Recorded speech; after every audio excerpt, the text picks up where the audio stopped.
Buzz.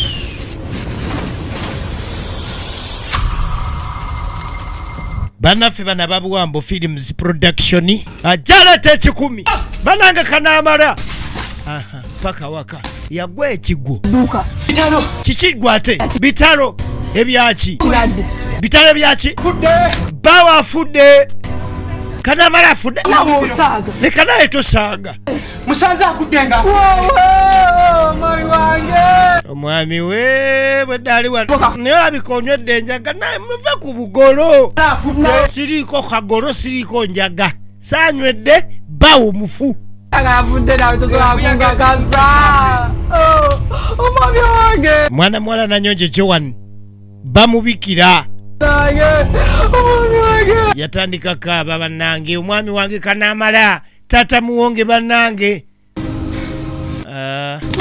nenamwandu tetandise neno banafa babuwambo boys film production nga bagase wamu ne Duncan Katala Digital Studio bakutuusaako mwana muwala nanyonje Joan ne Kavuma Peter Kanakulya Mark mpozi ne Namugenyi Tracy awamu ne Sentamu Brian tugenda maaso enetandika butandisi naluwooza Salima ku lutimbe ate nga Kanakulya Mark ye nanyini firimu asooka omugasigasi yabadde Duncan Katala ate nga Nabosa Patricia yakoze emirimu gye director photography Duncan Digital Studio Center mu Brian ate nga Duncan Katala n'abeera omugasigasi Kavuma Peter assistant director ate nga directed by Kanakulya Mark. Duncan Katala yabadde ku kamera ate nga Nalugo Mabo naye yakoze emirimu gye. Duncan nakola ku kyamaloboozi mugave n'akwatamu ate nga batugamba nti amabugo ga Kanamala egenda maaso katunda ku mugulube omugulube ono yangu tugende naawe oba kaganye kalire wakakati gwe mwasuza eri munywa ye mugulube tukalumira waako Kanakulya Mark era nga ye muwandiisi wa firimu eno akwerezanga kitiibwa firimu egenda maaso leero luno negwe kumbe omukulu atambuza amawulire wuuno addukanga nnyonyi ate naabadde kanamala afudde yaleeta amawulire Kanamala afudde mwenga bawadde kantwale awalala yakolanga kizindaalo layira batwala 10 so nga amawulire tegakyaliko kubuusabuusa Kanamala yakake kawedde mudda era munange oluvannyuma mu maka ga Kanamala omukulu ono omugulube ku kyalo kuno bali bamwesiga mu bintu ebimu munga okolobwa MC era yakolebwa MC ku lumbe kuno omugenzi yali ava mu mirimu gye ng'atambula n'aseerera olumba olwassa omugenzi yali ava ku mirimu gye n'atambula n'aseerera omutwe nakupa ku jjinja awo obulamu bwe bwakomye sawo oba oli awo wazira nga abasawo banaatuwa ku lipooti endala kubanga omulambo be basoose okugukolako mu kaseera kano kati nga tugenda maaso n'olumbe abadde n'emikwano omusajja ono ebweru w'eggwanga wali munda mu ggwanga erya South Africa agala okwebaza mikwano gya Kanamala era nga twali agadde okwebaza mikwano gya Kanamala e South Africa nga mu nsonga eno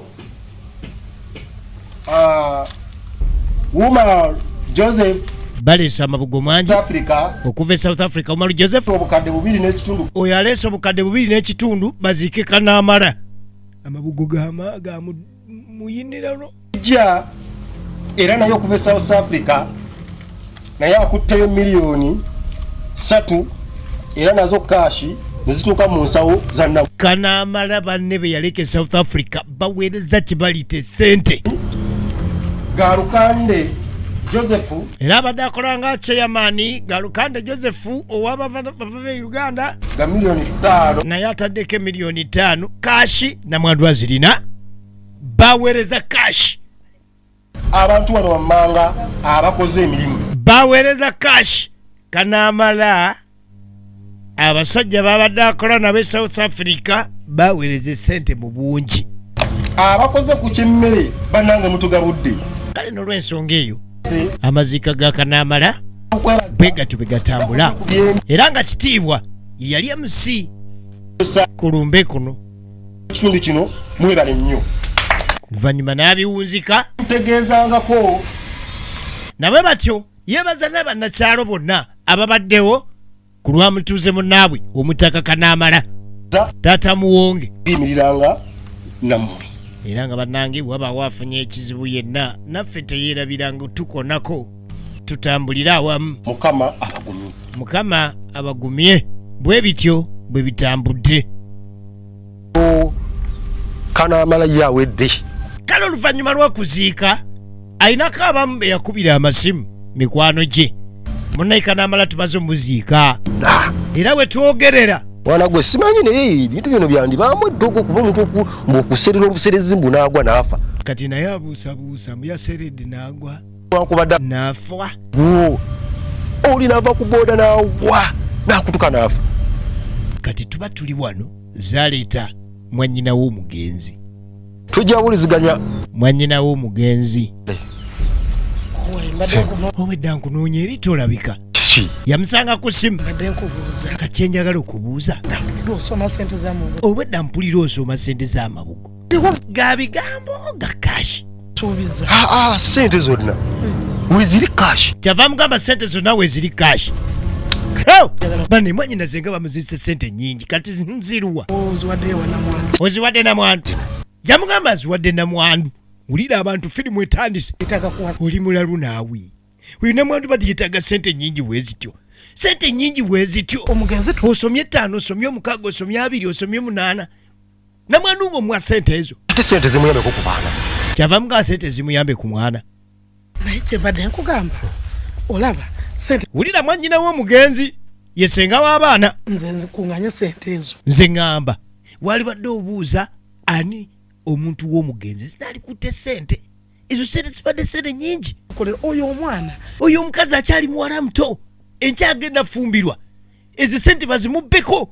Wamma ate nno eyo nno wamma nsonga. bw'omuwa ezo ssente ajja zitwalira abasajja. Kati omwana omuwa ezo ssente nnyingi.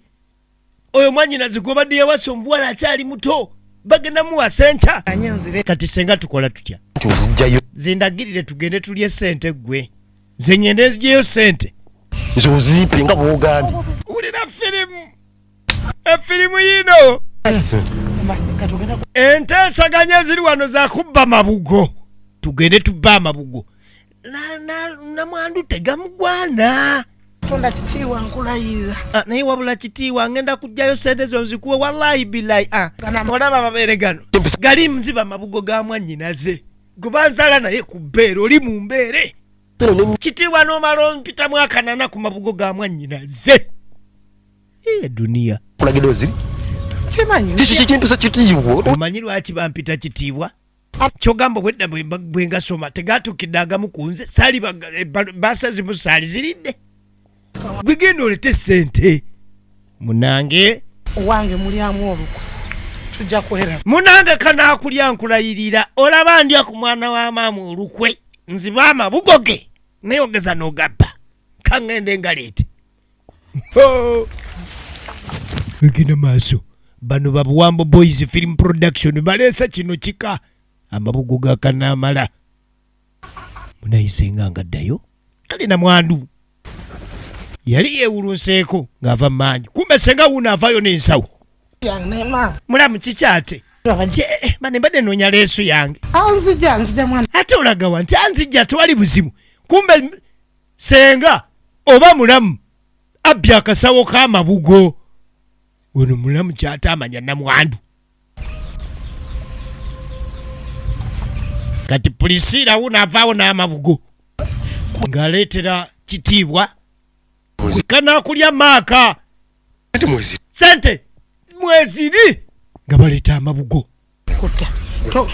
Yamugamba togenda na kiwagu ng'akakota akako. Sente zonna zaffe. Olina nga baleeta ensawo. Bambi namwandu yadidde akasawo. Akasawo ka mwana wasoma mwe yajja ebitabo asobole okuŋŋaanyizaamu ssente z'amabugo agabba. mulamu wake etiserumu ente banange njagala olabe ate ensawo evudde mu nyumba okiteeka ku mugongo ensawo gitegugo pita wano otegera kundaba. Okay, naye nze nkugamba ebigambo bino kitiibwa bwondyangamu olukwe tonesiga nkugamba nkubuulira bulira ababbi b'amabugo bano naye n'omu teyeesiga munne ojja kujjayo olweggulo tubale na bulungi sente zino kitegedde kanzije naye munange obbanga amabuga ago obbanga amabuga ago nga bali amabugo ga mwana mukulu ng'avaawo bamuyita kanakulya mak ageeka kale bambi omwana ali wana aseetula ebintu nga ne bwomanyi abantu ebaziise bulookako bafumbidde abantu biri omuke aseetinga ono ye mulekwa